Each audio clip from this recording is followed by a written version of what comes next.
My name is Ciara Elise Harris, and I have not sat down and lived in one place for 2 years.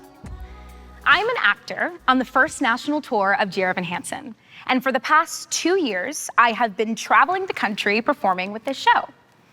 So you can imagine how this new way of life felt to me. I couldn't believe that finally, after all this time, I was gonna get to unpack. I wasn't thinking about not being able to go to work or not seeing my friends or the fact that I'd be moving back in with my parents. All I was thinking about was how I finally got the chance to rest. So it didn't hit me until week 3 when I realized what I was actually asking for. Now, I am a routine person. I spent the past 2 years of my life with the mindset of what can I do today before I have to be at the theater tonight, which meant a lot of planning and making use of my time every single day. But with quarantine, the question became, how many things can I do today before I end up on the couch and it feels justifiable? Before this, I had a plan. I was gonna finish the tour, move to New York, finally have a designated grocery store, and audition for Broadway. But since there was no plan to work towards, I felt purposeless. I didn't know what God wanted me to do, and I felt like everything I was supposed to do had been taken from me. Then, on top of all of this, everything shuts down. Live events, concerts, sports games, everything until further notice. So while I'm stuck at home trying to make Zoom my new normal and find something positive on the news, I come across this article that says the arts are not essential. But listen, this is nothing new. I went to college and got my BFA degree at the Cincinnati College Conservatory of Music. Here's the difference between telling someone you're going to school for theater and telling someone you're going to school to be a doctor. If you tell someone you're going to school to be a doctor, the response is usually like, wow, that's incredible. You're gonna be so successful and set for life.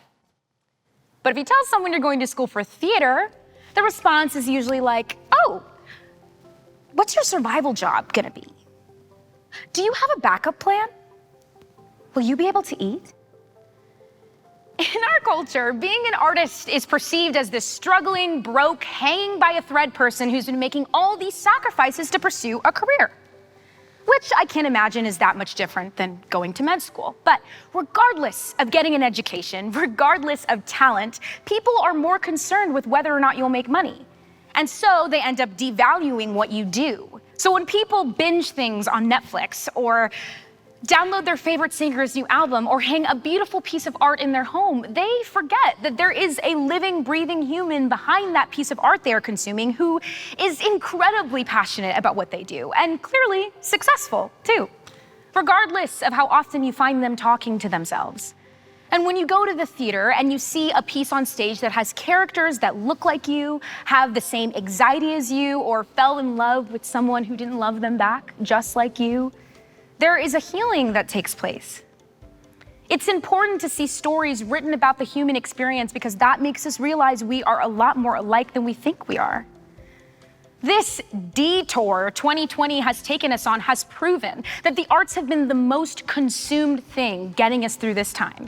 Benefit concerts streamed online, theater companies hosting play readings, and of course, the surprise release of Hamilton on Disney+, so that all of us who've been trying to see the show for the last 2 years can finally watch it from the comfort of our own home.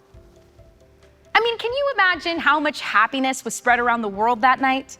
Brought to you by the very people pursuing a career in theater.